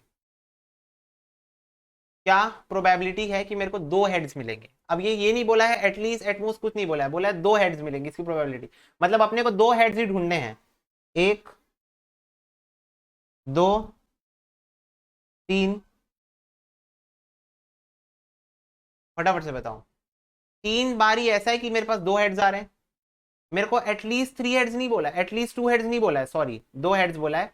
तो एटलीस्ट 2 हेड नहीं बोला है मेरे को बोला है 2 heads. What is the probability of getting 2 heads. 2 heads आने की प्रोबेबिलिटी क्या है, तो मैं यही मानूंगा कि मेरे से क्वेश्चन एग्जैक्टली बोल रहा है कि 2 हेड्स आएंगे। तो यहां पर 2 हेड्स आएंगे, यहां पर 2 हेड्स आएंगे और यहां पर 2 हेड्स आएंगे। तो मेरे पास 3 ही ऐसे केसेस बनने वाले हैं जहां पर मेरे एग्जैक्टली 2 हेड्स आएंगे। तो ये कितना हो गया 3/8। प्रोबेबिलिटी ऑफ 2, एटलीस्ट 1 टेल, मतलब कम से कम एक टेल होना ही चाहिए, ज्यादा से ज्यादा तुम कितना भी ले लो, कम से कम एक टेल होना ही चाहिए। ठीक है, तो ये देखो एक टेल है मेरे पास। हाँ, एक टेल का मतलब क्या होता है, सुनो ना, कम से कम एक टेल का मतलब क्या होता है। कम से कम एक टेल का मतलब होता है एक टेल या उससे ज्यादा भी हो सकते हैं। मतलब एक तो चाहिए ही चाहिए, 2 भी होगा तो चलेगा, 3 भी होगा तो चलेगा। तो यहां पर 3 है चलेगा, 2 है चलेगा, 2 है चलेगा, एक भी नहीं है नहीं चलेगा। एटलीस्ट 1 टेल चाहिए, मतलब चाहिए 2 टेल चलेगा। ठीक है बच्चों, हाँ एक टेल चलेगा, एक टेल चलेगा। तो 7 ऐसे पॉसिबल आउटकम्स है जिसमें एटलीस्ट 1 टेल जो है वो सेटिस्फाई कर रहा है। एटलीस्ट 1 टेल 7 डिफरेंट एंगल से सेटिस्फाई कर रहा है 7 सैंपल स्पेस को। प्रोबेबिलिटी ऑफ 3 क्या है, what is the probability of all 3 tails, मतलब सारे तीनों टेल होने चाहिए। तो भाई ऐसी तो एक ही सिचुएशन है जहां तीनों टेल है, तीनों टेल की मेरे पास एक ही सिचुएशन है, तो ये हो जाएगा मेरा 1/8।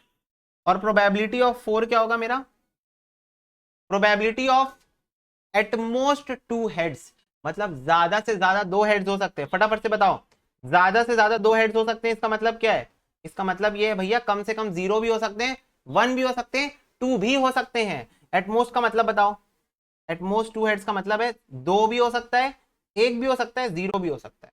0 से कम तो ऑप्शन ही नहीं मेरे पास। ठीक है, मतलब ज्यादा से ज्यादा 2, उससे कम ले लो, 0 ले लो, 1 ले लो, 2 ले लो, 2 से ऊपर नहीं होना चाहिए। तो चलो ढूंढो, यहां पर 2 हेड्स है चलेगा, यहां पर 0 हेड्स है चलेगा, यहां पर 1 हेड है चलेगा, 1 हेड 3 हेड्स नहीं चलेगा, ना ना ना ना ना ना, गाल नहीं कटनी, 3 हेड्स नहीं चलने वाला, एट मोस्ट 2 हेड्स। 1 हेड चलेगा, 2 हेड चलेगा, 2 हेड चलेगा। तो मेरे पास कितने पॉसिबल आउटकम्स हो गए बच्चों, 7 पॉसिबल आउटकम्स हो गए एट मोस्ट 2 हेड्स के लिए। तो यहां हम लिखेंगे 7/8। Is it clear to you all. एक बार मेरे को बता दो, क्या आपको बात समझ में आती है। यस भैया, तो इसको नोट कर लो फटाफट से। ठीक है, नेक्स्ट क्वेश्चन लिखो।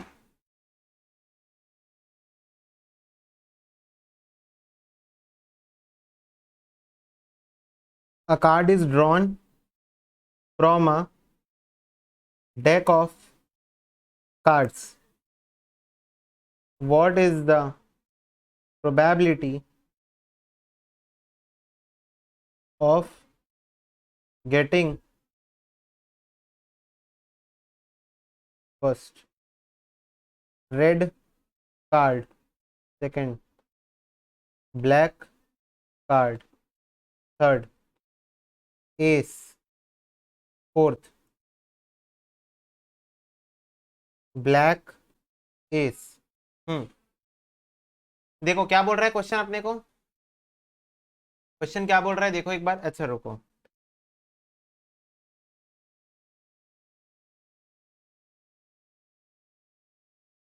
Heart, king of red, queen of spade. चलो इतना कर लेते हैं हम लोग। तो देखो क्या बोल रहा है, एक कार्ड ड्रॉ हो रहा है from a deck of cards. Deck of cards के अंदर 52 कार्ड होते हैं, जिसके अंदर अपने क्या क्या कवर होता है, अपना चिड़ी, पान, हार्ट और डायमंड, चार चीजें कवर होती है, जिसमें से 26 रेड, 26 ब्लैक होते हैं। एस होता है, इक्के को बोलते हैं, इक्का टोटल 4 ही हो सकता है ना। और किंग, जोकर और क्वीन को फेस कार्ड्स बोलते हैं। इतनी चीज मैंने तुम लोगों को बता दी थी। अब देखो रेड कार्ड, तो क्या प्रोबेबिलिटी है कि वो कार्ड एक लाल कार्ड होगा? तो मेरे को बताओ, टोटल आउटकम तो 52 होगा हर केस में, बस इतना बता दो। हर केस में टोटल आउटकम तो 52 ही होगा ना, क्योंकि है तो मेरे पास टोटल आउटकम 52 ही। 52 कार्ड्स में ड्रॉ होगा जो भी होगा। हाँ, अब मेरे को बताओ मेरे पास टोटल पॉसिबल आउटकम्स कितने होते हैं in case of red cards, मतलब डेक के अंदर कितने लाल कलर के कार्ड होते हैं? 26, वेरी गुड। 26 रेड कार्ड्स होते हैं, तो 26 is going to be my possible outcome. 26 is going to be my possible outcome. Black card कितने होते हैं? अगेन 26 ब्लैक कार्ड होते हैं। एस, क्या प्रोबेबिलिटी है कि मैं एस को ड्रॉ करूंगा? तो मेरे पास टोटल कितने एस होते हैं? पॉसिबल आउटकम बताओ ना। 4 एस होते हैं, ब्लैक कलर के 2 एस, रेड कलर के 2 एस, तो मेरे पास 4 इक्के होते हैं। ब्लैक कलर का एस चाहिए मेरे को, कितने होते हैं ब्लैक कलर के एस? 2 ब्लैक कलर के एस होते हैं, वेरी गुड। तो पॉसिबल आउटकम हो गया 2। मेरे को एक हार्ट चाहिए, कितने हार्ट होते हैं टोटल? हार्ट कितने होते हैं टोटल? वेरी गुड, 13 हार्ट्स होते हैं। 13 हार्ट्स होते हैं, तो मेरे को हार्ट चाहिए, ठीक है। फिर किंग ऑफ रेड चाहिए मेरे को, मतलब रेड कलर का किंग चाहिए मेरे को, लाल कलर का राजा चाहिए। लाल कलर के कितने राजा होते हैं? 2 राजा होते हैं ना लाल कलर के, एक डायमंड का और एक हार्ट का। 2 राजा होते हैं ना लाल कलर के, एक डायमंड का राजा होता है, एक हार्ट का, दोनों रेड होते हैं। यस, तो 2/52 हो जाएगा। और क्वीन ऑफ स्पेड चाहिए। स्पेड की क्वीन कितनी होती है? स्पेड की क्वीन कितनी होती है? सिर्फ एक होती है। स्पेड की जो क्वीन होगी सिर्फ एक ही होगी पूरे डेक के अंदर। तो ये होता है मेरा कार्ड्स बेस्ड क्वेश्चन। अभी तक मैं प्रोबेबिलिटी चैप्टर में एंटर नहीं किया, अभी तो मैं बेसिक समझा रहा हूं तुम लोगों को कि फॉर्मूला यूटिलाइज कैसे करते हैं when all the events are equally likely. आ रही बात समझ में? हाँ चलो इसको नोट डाउन करो फास्ट। चलो बेटा, हो गई ये बात समझ में आ गई? यस। अब हम लोग एक टॉपिक करने वाले हैं, बहुत छोटा सा टॉपिक, प्यारा सा टॉपिक, हल्का सा टॉपिक। देखो एमसीक्यू में मैं एक साथ उतरूंगा, ठीक है, ऐसे अलग अलग करके नहीं जाएंगे हम लोग। Odd in favour oblique odd in against, ठीक है। ये एकदम छोटा सा, एकदम चिल्ली पिल्ली इजी सा टॉपिक है। देखो जब मैं तुमको बोल रहा हूं ऑड इन फेवर, जैसे मान लो x इज टू वाई, ठीक है, मतलब रेशियो में दिया रहेगा तुम लोग को, ये क्वेश्चन तुम लोग को यहाँ पर रेशियो में दिया रहेगा। जब मैं तुम लोग को बोल रहा हूँ odd in favour x is to y, तो इसका मतलब ये है कि ये जो बात करेगा ये आपका फेवर में बात करेगा और ये आपका बात करेगा अगेंस्ट में। और जब मैं बोलूंगा ऑड्स इन अगेंस्ट, तो ऑब्वियसली अगेंस्ट वाला पहले आ जाएगा और फेवर वाला बाद में चला जाएगा। ये हो गया मेरा अगेंस्ट वाला और ये हो गया मेरा फेवर वाला। यानी सिंपल शब्दों में आपको स्टेटमेंट ये नहीं बताएगा कौन फेवर में कौन अगेंस्ट में है। आपको अगर क्वेश्चन बोला ऑड इन फेवर और ये कुछ रेशियो दिया रहेगा, तो समझ जाना कि पहले वाला फेवर में है, दूसरा वाला अगेंस्ट में। पहला वाला साथ में है, दूसरा वाला विद्रोही है। और जब आपको क्वेश्चन में लिखा रहेगा ऑड इन अगेंस्ट, तो समझ जाना पहला वाला विद्रोही है, दूसरा वाला फेवर में। इजी, बोलो ना। फेवर लिखा हुआ है मतलब पहले वाला इजी, दूसरा वाला दुश्मन, पहला वाला दोस्त, दूसरा वाला दुश्मन। और अगर अगेंस्ट लिखा हुआ है मतलब पहले वाला दुश्मन, दूसरा वाला दोस्त। अरे भाई मेरे को एक बात बताओ, इतना सिंपल, जिसका नाम लिखा हुआ है वही ना पहले होगा, जिसका नाम लिखा हुआ है वही पहले होगा, बात खत्म। तुमको क्वेश्चन रेशियो के फॉर्मेट में देगा। तो जैसे मान लो क्वेश्चन बोला 3:2 इन फेवर, तो फटाफट से बताओ 3 जो है वो पॉजिटिव है, फेवर में है, और 2 जो है वो नेगेटिव है, अगेंस्ट में। और अगर क्वेश्चन सेम चीज बोल दिया, मान लो 3:2 पर यहां पर लिख दिया अगेंस्ट, इसका मतलब 3 जो है वो नेगेटिव है और 2 जो है वो पॉजिटिव है। आई बात समझ में? मतलब तुमको इन शब्दों को ढूंढना है, favour against, favour against. Favour लिखा है मतलब पहले वाला दोस्त, दूसरे वाला दुश्मन। रेशियो दिया रहेगा क्वेश्चन में, लिख के दे रहा हूं स्टैम्प पेपर में, क्वेश्चन में रेशियो ही दिया रहेगा। तो अगर क्वेश्चन बोल दिया फेवर, पहले वाला दोस्त, दूसरा वाला दुश्मन। और अगर क्वेश्चन बोल दिया अगेंस्ट, पहले वाला दुश्मन, दूसरा वाला दोस्त। आ गई बात समझ में? इजी है क्या? अगर हाँ तो इसको कृपया करके नोट डाउन करने का कष्ट करेंगे बच्चे साथ। नोट करो इसको जल्दी से। हाँ।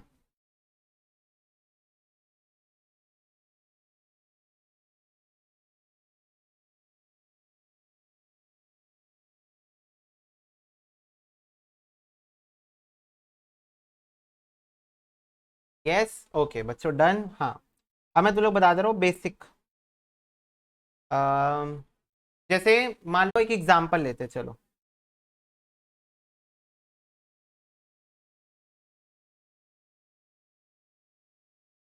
odds in favor of winning of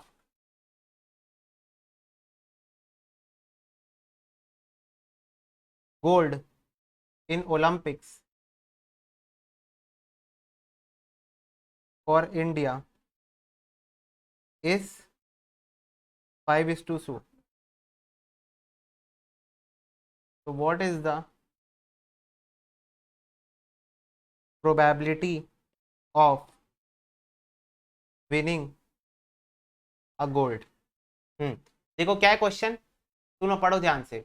odds in favour, क्या लिखा है फटाफट से बताओ बच्चों, क्या लिखा है यहाँ पर? देखो ना ध्यान से, पढ़ के बताओ ना, मेरे को नहीं समझ में आ रहा। भैया फेवर लिखा है, क्या लिखा है? फेवर। इसका मतलब फटाफट से बताओ, 5 कौन है मेरा?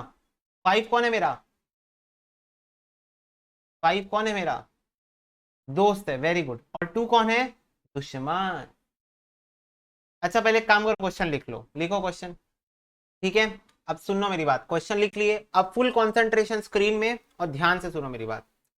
5 मेरा दोस्त, 2 मेरा दुश्मन, क्यों? क्वेश्चन में फेवर लिखा है तो क्वेश्चन पढ़ो। बोल रहा है odd in favour of winning a gold in Olympics for India is 5:2। इसका इसका मतलब क्या होता है, मैं पढ़ना भी बता देता हूं। इसका मतलब यह है कि 7 में से 5 बार, 7 कैसे आया? 5+2, 5 बार आप जीतोगे विन, और 2 बार आप हारोगे लूज। तो टोटल आप 7 बार खेलोगे।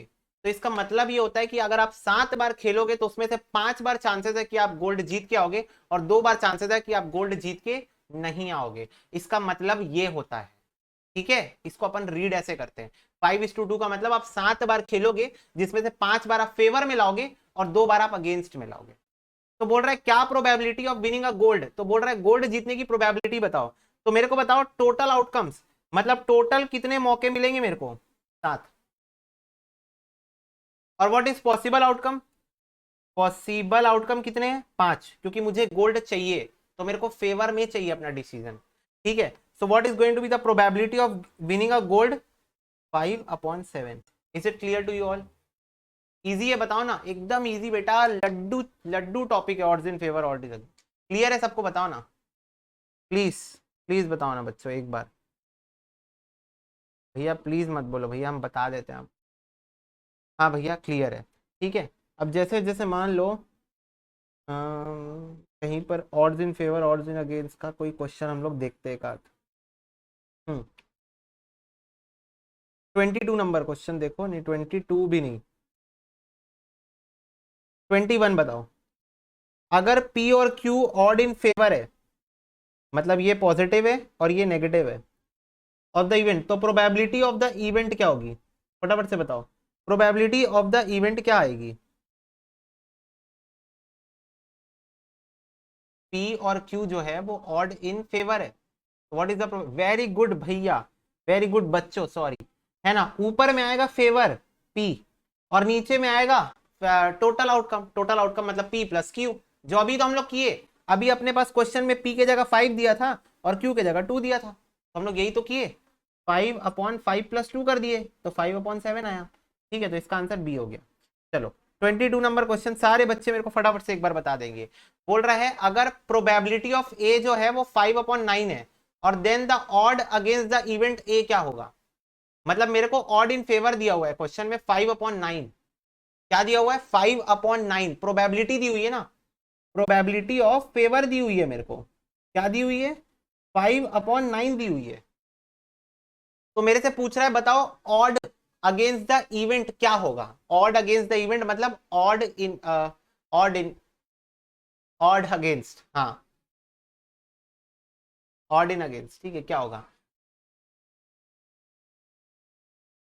सी आएगा। ओके, कैसे आएगा सी? मैं एक्सप्लेन करता हूं, कुछ बच्चों को नहीं समझ में आएगा। सी सही बोल रहे हो तुम लोग, सी आएगा आंसर। कैसे आएगा वो सुनना मेरी बात ध्यान से। मेरे को एक बात बताओ बच्चों, मैं आपको बोल रहा हूँ 5:4 ऑड्स इन फेवर, क्या बोला मैंने? 5:4 ऑड इन फेवर। तो मेरे को सारे बच्चे एक बार फटाफट से बताएंगे प्रोबेबिलिटी ऑफ फेवर क्या आएगी और प्रोबेबिलिटी ऑफ अगेंस्ट क्या आएगी, दोनों बता दो। प्रोबेबिलिटी ऑफ फेवर क्या आएगी भैया? भैया ऊपर में आप ले लो फेवर और नीचे में ले लो टोटल। ओके, और भैया ऊपर में यहां पर आप ले लो अगेंस्ट और नीचे में ले लो आप टोटल। ओके, ऐसी होगा कि नहीं सॉल्व, ये बताओ। सारे बच्चे हाँ बोल देंगे तो मैं आगे बढ़ने के लिए मैं समझ जाऊंगा आपने हरी झंडी दिखा दी। यस, तो बेटा मेरे को क्वेश्चन में बोला है, मेरे को क्वेश्चन ने बोला है प्रोबेबिलिटी ऑफ फेवर 5/9 है। क्वेश्चन ने बताया, ये देखो पढ़ लो। प्रोबेबिलिटी ऑफ जो ए है, ओहो मैं ब्लर हो गया, ओ भैया फेक फोकस, हाँ।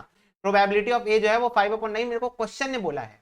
और मेरे को क्वेश्चन बोल रहा है ऑड इन फेवर नहीं, ऑड इन अगेंस्ट निकाल दो। तो ठीक है, ऑड इन फेवर निकल जाएगा तो अगेंस्ट तो निकल ही जाएगा। ये मेरे को 5/9 देके रखा है। तो मेरे को एक बात बताओ, क्या ये इस फॉर्मेट में है? 5/5 प्लस कुछ तो भी एक्स, कुछ तो भी एक्स ना, है ना? और वो एक्स क्या होगा? ऑड होगा, टोटल आउटकम, है ना? टोटल आउटकम के केस में तो अपने को इसको देख के बताना है कि ऑड क्या होगा। तो मेरे को बताओ ना, 5/9 है तो यहां पर एक तो 5 खुद ही घुस के बैठा है, एक तो 5 खुद ही घुस के बैठा है नीचे टोटल में। 5 के अलावा कौन है? 5 के अलावा कौन है? 9 जो है वो टोटल है जिसके अंदर एक तो 5 खुद घुस के बैठा है, दूसरा 4 है ना। और ये 4 क्या होगा? ये मेरे को ऑड इन, ये मेरे को फेवर देके रखा है, फेवर, फेवर की प्रोबेबिलिटी। तो ये 4 क्या है? अगर 5 फेवर है तो 4 क्या है बताओ ना? अगेंस्ट है, वेरी गुड। तो ऑड इन अगेंस्ट कितना आ जाएगा? ऑड इन अगेंस्ट बोला है मतलब अगेंस्ट वाले को पहले रखो, फेवर वाले को बाद में रखो। तो अगेंस्ट वाला मेरा 4 है, 4 को पहले रखो और फेवर वाले को बाद में रखो। बेटा अगर फॉर्मेट भी गलत लिख दिए ना 5:4 तो आंसर गलत हो जाएगा। आई थिंक 5:4 दिया भी ऑप्शन में, ये देखो 5:4 दे के भी रखा है ऑप्शन में, है ना? तो आपको फॉर्मेट का ध्यान रखना है। आपको क्वेश्चन ने ऑड्स अगेंस्ट बोला था, तो ऑड्स अगेंस्ट मतलब पहले नेगेटिव बाद में पॉजिटिव। आई बात समझ में? पहले नेगेटिव बाद में पॉजिटिव, ठीक है। और ये 5/9 तो मेरे को प्रोबेबिलिटी। तो मेरे को एक बात बताओ, क्या ये क्वेश्चन ने मेरे को रिवर्स सॉल्व करने बोला? भाई मेरे को odd in favour odd in against question में दिया रहता है, मैं सॉल्व करके निकाल लेता हूं।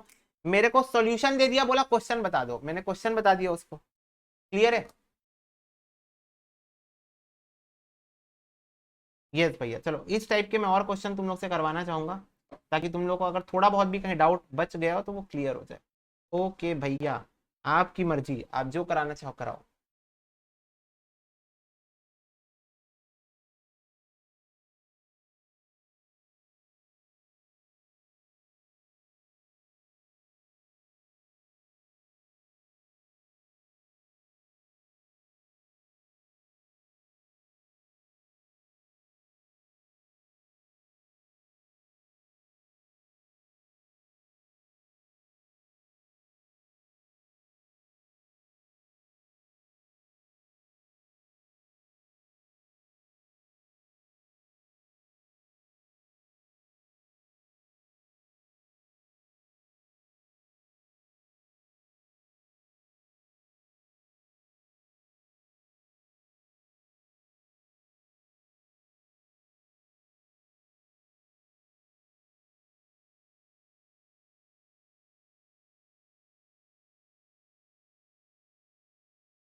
लो, इस पे बेस 4 क्वेश्चन तुम लोग कर लो सॉल्व।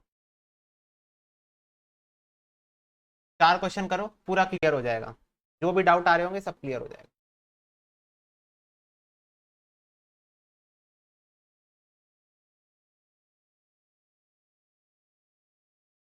डन। ओके चलो अब एक एक करके मैं सॉल्व करता हूँ। मेरे को क्वेश्चन है प्रोबेबिलिटी ऑफ ए देके रखा है, यानी कि ये मेरे को फेवर की प्रोबेबिलिटी देके रखा है क्वेश्चन। किसकी देके रखा है? फेवर की। इसका मतलब 3 जो है वो फेवर है, और यहाँ 8 के दो टुकड़े होंगे, एक तो 3 होगा ये वाला, और एक हो जाएगा 5। तो ये अगर मेरा फेवर है तो इसका मतलब ये मेरा अगेंस्ट है। मेरे को क्वेश्चन ने बोला है ऑड इन फेवर बताना है, इसका मतलब फेवर पहले अगेंस्ट बाद में, यही है ना इसका मतलब, फेवर पहले अगेंस्ट बाद में। तो मेरे को फेवर मिल चुका है 3, मेरे को अगेंस्ट मिल चुका है 5, 3:5 इसका आंसर है। नेक्स्ट क्वेश्चन, मेरे को प्रोबेबिलिटी ऑफ बी देके रखा है, मतलब मेरे को अगेंस्ट देके रखा है, अगेंस्ट। इसका मतलब इसके अंदर इसके भी दो टुकड़े होंगे, एक है 4 तो दूसरा क्या हो जाएगा, एक अगर 4 है तो दूसरा टुकड़ा क्या हो जाएगा 7।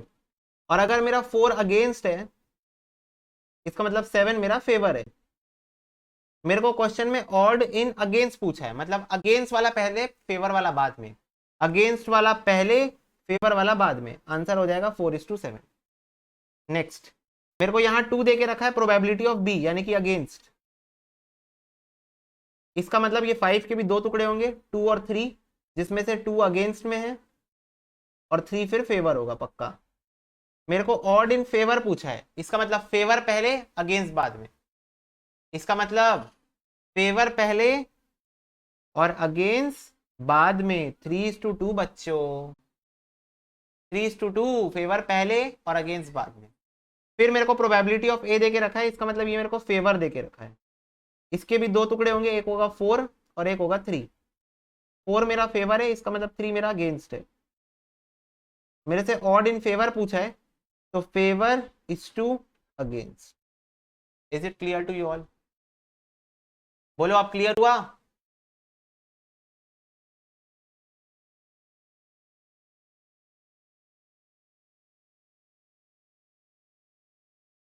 ठीक है, इसको लिख के रखो।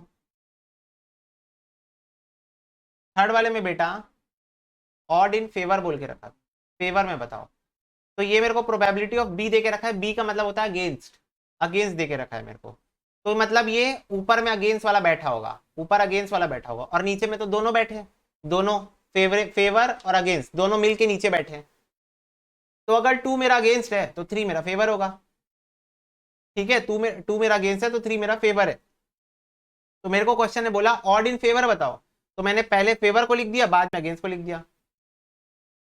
ठीक है, फिर इसके बाद ए फेवर होता है और बी अगेंस्ट होता है, कैसे पता चला? पता थोड़ी चला, मैं वैसा क्वेश्चन बनाया हूं भाई, क्वेश्चन पढ़ के समझ जाओगे। मैंने क्वेश्चन डिजाइन किया, मैं बोला कि ए फेवर है और बी अगेंस्ट है, मैं क्वेश्चन बोला, मैं क्वेश्चन हूं। ठीक है, क्वेश्चन बताएगा, जैसे अपने को ये वाला क्वेश्चन भी तो बताया था।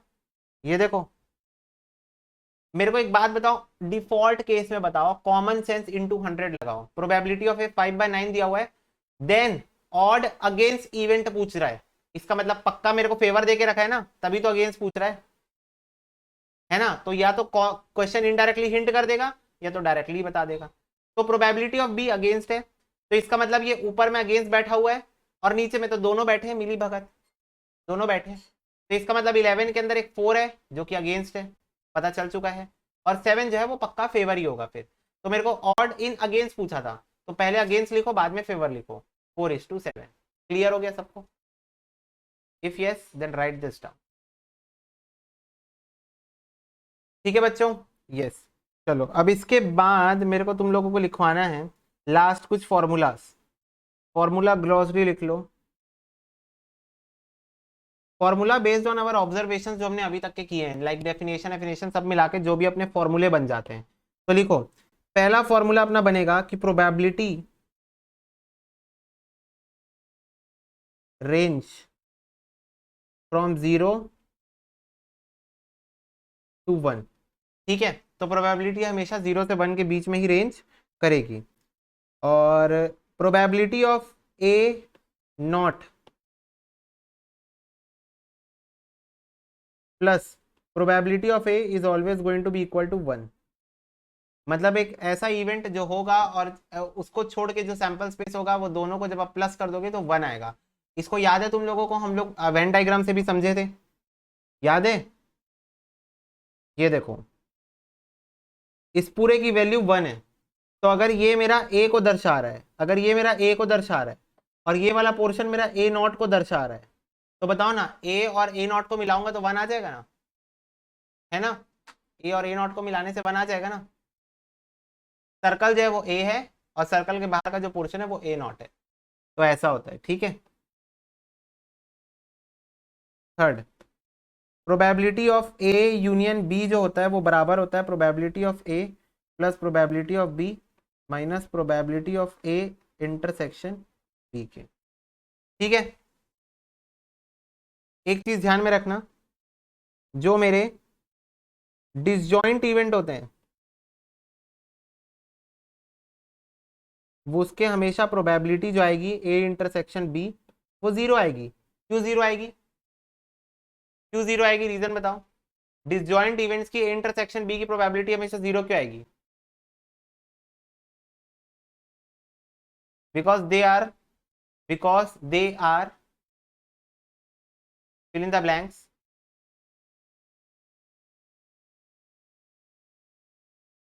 mutually exclusive, very good, they are mutually exclusive। तो दोनों साथ में कभी हो ही नहीं सकते, तो इंटरसेक्शन बी कैसे बनेगा? जब दोनों साथ में हो ही नहीं सकते तो इंटरसेक्शन बी बनेगा कैसे? हाँ, था एक समय जब दोनों के बिना, मतलब दोनों को ऐसा लगता था कि हम तुम्हारे बिना नहीं जी सकते और तुम मेरे बिना नहीं जी सकते, मतलब ऐसा वो एक समय था, बट अब नहीं है।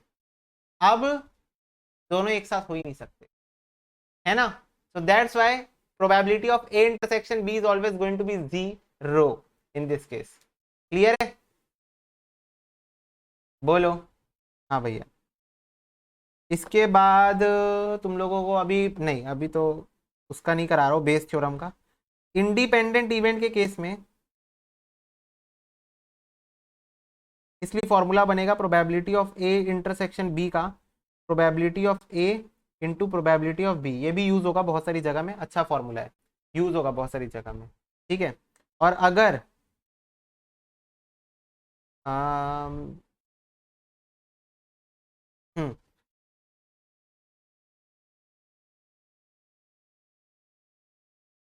म्यूचुअली एक्सक्लूसिव इवेंट्स के केस में जो probability of A union B होगी वो होगी probability of A plus probability of B.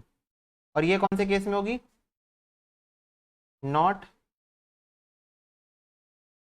Mutually exclusive के केस में, ठीक है। ऐसा क्यों होगा बताओ तो? म्यूचुअली एक्सक्लूसिव के केस में यही फॉर्मूला है same, but A intersection B गायब क्यों हो गया? ए इंटरसेक्शन बी गायब क्यों हो गया बताओ ना। यस, क्योंकि दोनों साथ में बेटा म्यूचुअली एक्सक्लूसिव हैं, दोनों के बीच में कुछ कॉमन है ही नहीं, तो वैसे भी तो ये 0 हो गया ना। इस वाले केस में म्यूचुअली एक्सक्लूसिव के केस में ये तो इसकी वैल्यू तो 0 ही हो जाती है, तो इसीलिए फॉर्मूले से ही गायब कर दिया गया इसको। अगर इसको तुम रख भी लोगे तो भी कोई सेंस नहीं, क्योंकि 0 होगा, म्यूचुअली एक्सक्लूसिव 0 होगा, तो रख भी लेंगे तो कोई फायदा नहीं, इसलिए गायब भी कर दिया गया, ठीक है। और ये है नॉट म्यूचुअली एक्सक्लूसिव के केस में, मतलब कुछ कॉमन चीजें होती है। तो तुम लोग मेरे को एक बात बताओ ना, वो डबल काउंटिंग बताया था, याद है कि नहीं है तुम लोगों को? सेट्स थ्योरी याद है कि नहीं? डबल काउंटिंग की प्रॉब्लम बताया था कि मान लो ए और बी दो हैं, तो यहां से ये डबल काउंट हो जाते हैं। बताओ ना, जब ये म्यूचुअली एक्सक्लूसिव नहीं है, नॉट म्यूचुअली एक्सक्लूसिव, तो ये क्या हो जाता है? डबल काउंट हो जाता है। तो हम लोग ए को पूरा ले लेते हैं, बी को पूरा ले लेते हैं, बस उस चक्कर में ये जो ग्रीन वाला पोर्शन है वो 2 बार आ जाता है, एक बार ए के साथ भी आ जाता है, एक बार बी के साथ भी आ जाता है, तो हम लोग एक बार उसको हटा देते हैं, है ना? उस कॉमन रीजन को हम लोग एक बार हटा देते हैं, तो इसीलिए पी ए इंटरसेक्शन बी को हम लोग हटा देते हैं। तो ये फॉर्मूले कुछ काम में आएंगे अपने को, तो इसको लिख लो फटाफट लिख लो, ये क्वेश्चन करते टाइम हम लोगों को काम में आएंगे।